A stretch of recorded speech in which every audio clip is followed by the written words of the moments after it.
Hello दोस्तों, कैसे हैं आप सभी। Good evening. आप सबकी तैयारी तो अच्छे से चल रही होगी। और मैंने कल से रिवीजन का क्लास स्टार्ट किया था, तो उसके आगे की तरफ चलते हैं। कल हमने बात किया था golden English, middle English and old English के बारे में। तो उसके बाद आगे का जो पीरियड होता है वो होता है एलिजाबेथन एज का। एलिजाबेथन पीरियड और एलिजाबेथन एज कहा जा सकता है उसको। और आपको पता होगा कि 64 से लेकर के एलिजाबेथन एज के जो बीच के जो ड्यूरेशन थी, उसमें कुछ भी ऐसा खास नहीं हुआ था। मतलब उसको ब्लैंक बैरन एज कहा गया। तो एलिजाबेथन एज में आकर के कुछ मतलब अच्छा हुआ, जिस वजह से इसको गोल्डन एज कहा जाने लगा। ओके, हमारे एलिजाबेथन एज के सबसे पहले जो राइटर थे वो थे Thomas wit.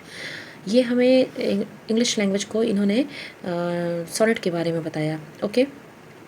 And Henry Howard जो थे वो एर्ल ऑफ सरे, इन्होंने ब्लैंक वर्स बताया इंग्लिश लैंग्वेज को कि ब्लैंक वर्स क्या होता है, कैसे यूज़ होता है, क्या चीज़ें होती हैं। ब्लैंक वर्स के बारे में इन्होंने इंट्रोडक्शन दिया था। ओके। इंग्लिश पोइट्री की जो फेमस बुक थी उस टाइम की, एलिजाबेथन एज की, टोटल्स मिसलेनी, जिसको कई सारे राइटर्स ने मिलकर के लिखा था। और इसकी जो फर्स्ट प्रिंटेड बुक थी in poetry and first book of sonnet जो थी वो यही थी। ओके। और उसके बाद हमारे आते हैं William Shakespeare sir. William Shakespeare, जैसा कि आप जानते हैं, बहुत बड़े ड्रामेटिस्ट पोएट्स रहे हैं। और इन्होंने बहुत सारे सोनेट्स लिखे। 154 सोनेट्स इन्होंने लिखा था, जो कि पब्लिश हुआ था लेट में 1609 में।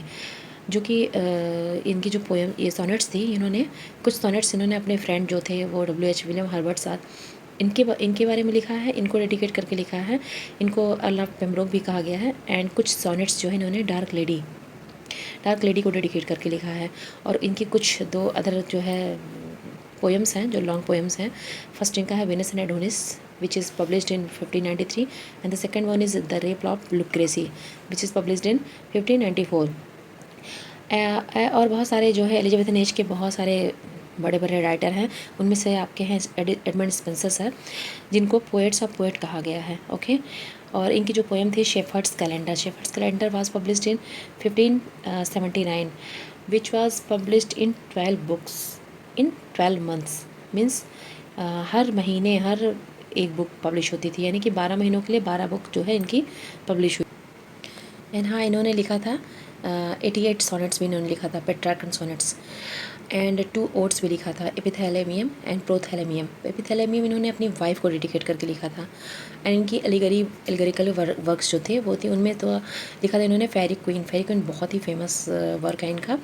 और उसमें इन्होंने स्पेंसिरियन स्टैंजा का यूज़ किया था, जो कि 9 लाइन स्टैंजा होती है, जिसकी राइमिंग स्कीम है AB BC BCC। And Shakespeare के बाद आते हैं हमारे Ben Jonson sir. Ben Jonson के जो एसेज थी द टिम्बर ऑफ डिस्कवरीज, ये इन्होंने लिखा था। बहुत ही मतलब इनका फेमस वर्क है। और उस टाइम में बहुत सारे यूनिवर्सिटी विट्स आए थे। मतलब इनके बारे में ये कह सकते हैं कि आप जिन्होंने कैम्ब्रिज से पढ़ाई किया, जिन्होंने डिग्रियाँ कैम्ब्रिज से यूनिवर्सिटी से लिया, उनको यूनिवर्सिटी विट्स कहा जाता था। जैसे कि हमारे जॉन लिली थे, Christopher Marlowe and Robert Greene, Thomas Nashe and Thomas Lodge and George Peele and Thomas kid.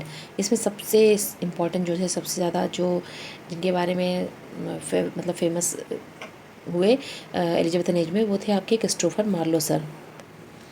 And फिर आपके आते हैं जॉन डन जो थे वो मेटाफिजिकल पोएट्री लिखते थे, इसलिए इनको मेटाफिजिकल पोएट भी कहा गया। एंड देन आपके आते हैं सर फ्रांसिस बेकन को फादर ऑफ इंग्लिश ऐसे कहा गया।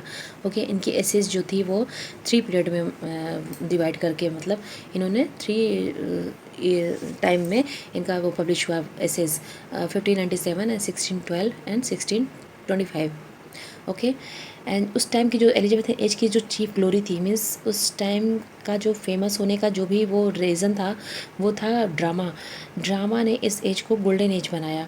ड्रामे की वजह से एलिजाबेथन एज को गोल्डन एज कहा जाने लगा, क्योंकि मोस्ट जो फेमस चीज़ें थी उस टाइम में एलिजाबेथ एज में, वो थी ड्रामा। और फर्स्ट रेगुलर कॉमेडी प्ले जो था एलिजाबेथन एज का, वो था राल्फ रॉयस्टर